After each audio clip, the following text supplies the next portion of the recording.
જૂનાગઢથી સમાચાર આવી રહ્યા છે। બામણસા ગેડ ગામે ઓજત નદી ગાંડીતૂર થઈ છે। આંબાના ખેતરોમાં વરસાદી પાણી ફરી વળ્યા છે। સ્થાનિક ભરતભાઈ માડમે પોતાની સ્થિતિ વર્ણવી। ગેડમાં ગંભીર સ્થિતિનું અત્યારે નિર્માણ થવા પામ્યું છે। દેવાતભાઈ કચોરના ખેતરમાં પણ પાણીનો પ્રચંડ પ્રવાહ ફરી વળ્યો। 5 દિવસથી એક ધારું અહીંયા પાણી વહી રહ્યું છે। ખેડૂતોની મોંઘી મોલાતને મોટા પ્રમાણમાં નુકસાન પહોંચ્યું છે। ખેડૂતોની આ હાલાકી ક્યારે સરકાર સાંભળશે તેવું તેઓ પૂછી રહ્યા છે। હાથ પકડીને પહોંચ્યું છે। ધોધમાર પાણીનો પ્રવાહ આવી રહ્યો છે ઓજત નદીમાંથી।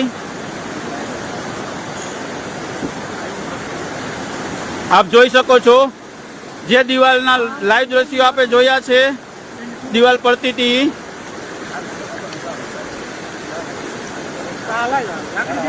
ફરતીકોર પાણી। હવે અમે થોડુંક પાણીનો પ્રવાહ વધારે હોવાથી મોબાઈલ અંદર નાખું છું। અહીંયા ઉપર જતું નથી પાણી।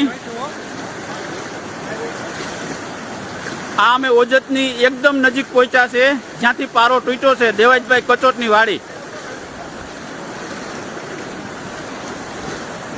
અહીં આંબાનો બગીચો છે। આંબા પણ પડી જવાની તૈયારીમાં છે। દેવાજભાઈ કચોટના આંબા આ સામે દેખાય છે ઓજત છે। જ્યાં ઓજત આંબો દેખાય છે ત્યાંથી પારો તૂટ્યો છે।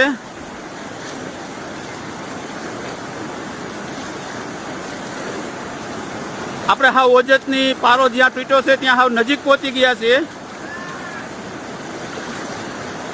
અમારું ગ્રુપ આખું અમે 10-12 જણા અહીં પહોંચ્યા છે।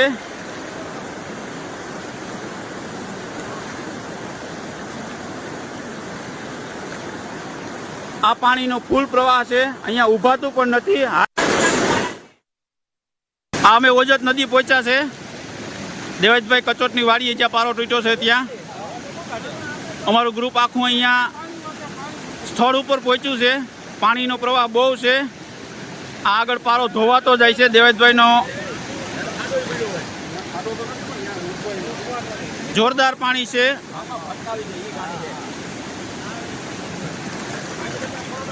હું ભરત માડમ અને અમારું આખું ગ્રુપ અહીં સ્થળ ઉપર પહોંચ્યું છે। આ તમે જોઈ શકો છો આ છે ઓજતની એક્ઝેક્ટ બાજુમાં જ્યાં પારો તૂટ્યો છે ત્યાં અમે પહોંચ્યા છીએ। અમારા ગ્રુપના 2 સભ્યો પાછળ રહી ગયા છે। તે અહીંયા પહોંચી શકતા નથી। તે ત્યાં દૂર ઊભા છે। ત્યાં અહીંયા ચાલી શકાય એવું નથી, પાડી નાખે છે। બામણસા ગેડ ઓજત નદીનો જ્યાં પારો તૂટ્યો છે ત્યાં અમે હાજર છીએ। સ્થળ ઉપર પહોંચ્યા છીએ અમારા ગ્રુપ સાથે। આ પારો આગળ પડતો જાય છે અને પાણીની સ્પીડ જોઈ શકો છો આપ, કેવી સ્પીડથી પાણી આવે છે। આખું અમારું ગ્રુપ અહીંયા ભીગું છે। અહીંયા ઊભા જતું નથી પાણી, આંબાના ભરોસે ઊભા છે। આ પાણીની સ્પીડ આપ જોઈ શકો છો। આ બધું પાણી આમ જાય છે।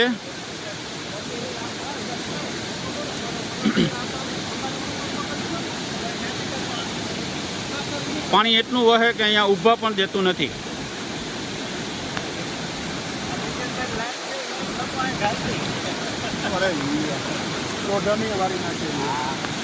આ ઓજત નદી અહીંથી પારો તૂટ્યો છે।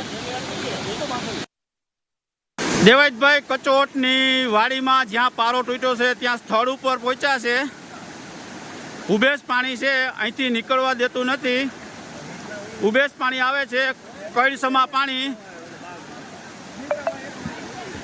દેવાજભાઈ કચોટ આ છે ઓજત નદી, અહીંથી તૂટી છે। પાણી અહીંયા ઊભા દેતું નથી,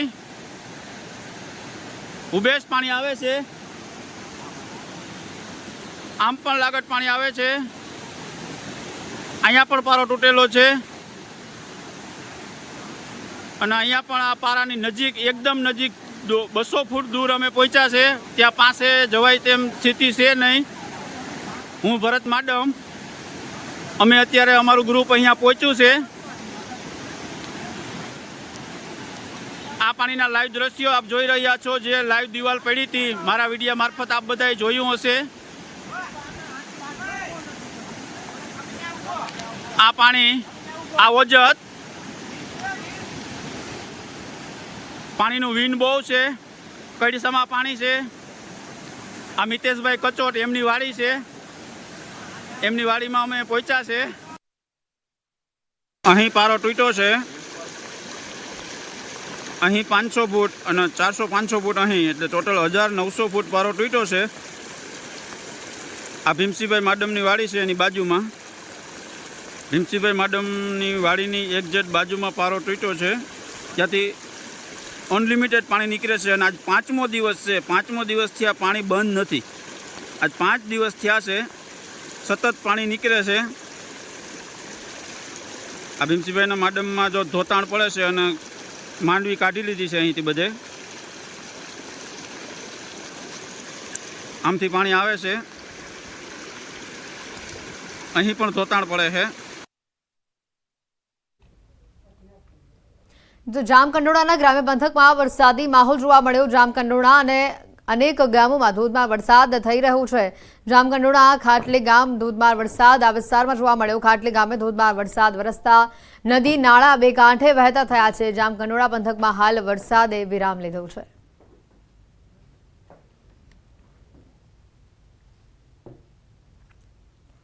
ડાંગ જિલ્લાથી પણ તસવીરો આવી રહી છે. વરસાદી માહોલ જોવા મળી રહ્યો છે. અહીંયા ગિરાધોધ સોળે કળાએ ખીલી ઉઠ્યો છે. જિલ્લાના 3 તાલુકામાં સાર્વત્રિક વરસાદ નોંધાયો છે. ગિરિમથક સાપુતારામાં ધોધમાર વરસાદ જોવા મળ્યો. અંબિકા, ગિરા, પૂર્ણા અને ખાપરી નદીઓ બે કાંઠે વહેતી થઈ છે. અંબિકા નદીમાં પાણીની આવક વધતા ગિરાધોધ સોળે કળાએ ખીલી ઉઠ્યો.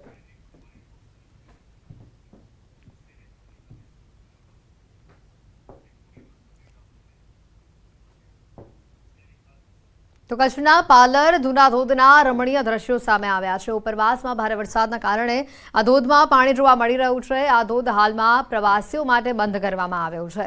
સ્થળ ઉપર પોલીસ અને ગ્રામ રક્ષક દળની ટીમોનો બંદોબસ્ત ગોઠવી દેવામાં આવ્યો છે. ધોધના ખળખળ વહેતા પાણીએ વાતાવરણમાં મહેક પ્રસરાવી છે.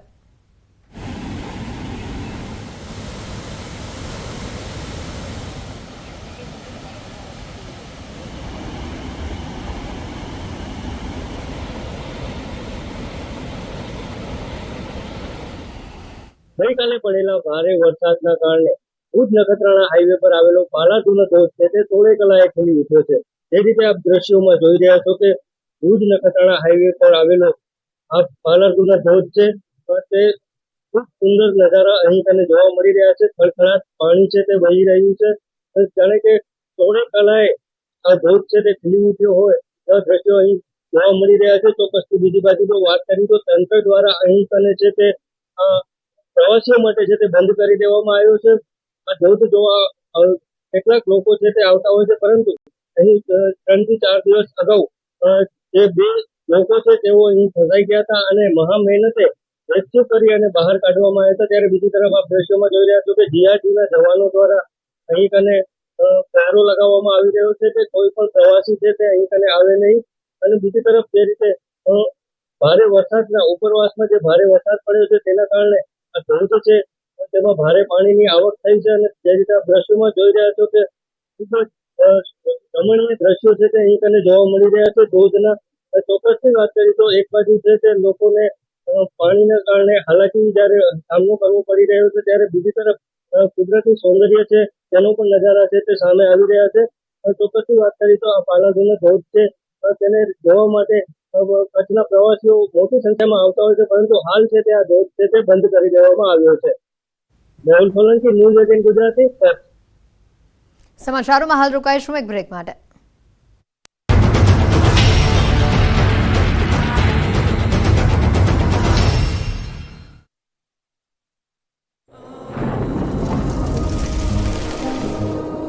જળવાયુ પરિવર્તનનું જોખમ આપણા દરવાજે પહોંચી ગયું છે.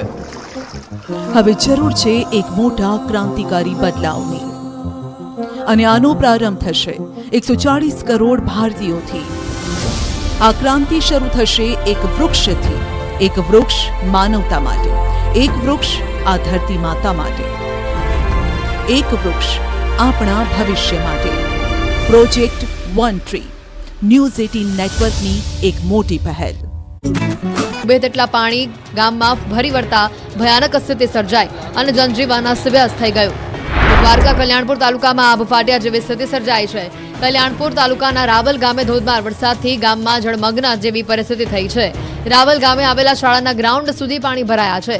કલ્યાણપુર તાલુકામાં ધોધમાર વરસાદના કારણે જનજીવન પ્રભાવિત થયું છે.